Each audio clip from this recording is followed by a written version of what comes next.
মধ্যপ্রাচ্যে আবারও ভয়াবহ উত্তেজনা ছড়িয়ে পড়েছে।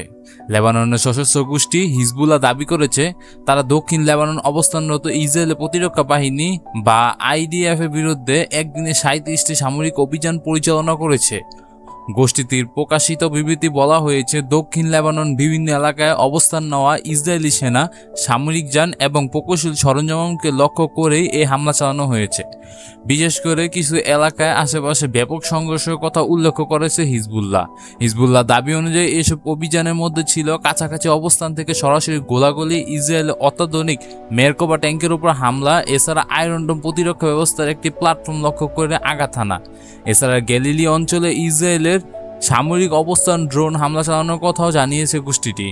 বিশ্লেষকরা বলেছেন, সাম্প্রতিক সময়ের মধ্যে এটিকে হিজবুল্লাহর অন্যতম বড় সমন্বিত সামরিক অভিযান হিসেবে দেখা যাচ্ছে, কারণ একই দিনে এতগুলো অভিযান চালানোর দাবি এই সংঘাতকে আরও ভয়াবহ দিকে নিয়ে যেতে পারে।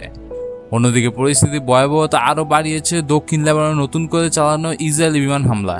লেবাননের স্বাস্থ্য মন্ত্রণালয়ের তথ্য অনুযায়ী এসব হামলা অত্যন্ত 31 জন নিহত হয়েছে। নিহতদের মধ্যে নারী ও শিশু রয়েছে। আহত হয়েছে আরও প্রায় 40 জন। লেবাননের রাষ্ট্রীয় সংবাদ মাধ্যম জানিয়েছে, টায়ার ও মারজাইনহাউনে জেলার কয়েকটি আবাসিক এলাকায় বিমান হামলা চালানো হয়েছে। এছাড়া বুর্জ আল শেমালি এবং হাব্বুস এবং কাওয়াতাই নামে আল রুজ এলাকা হামলা লক্ষ্যবস্তু ছিল। অনেক বাড়িঘর ক্ষতিগ্রস্ত হয়েছে এবং সাধারণ মানুষের মধ্যে আতঙ্ক ছড়িয়ে পড়েছে।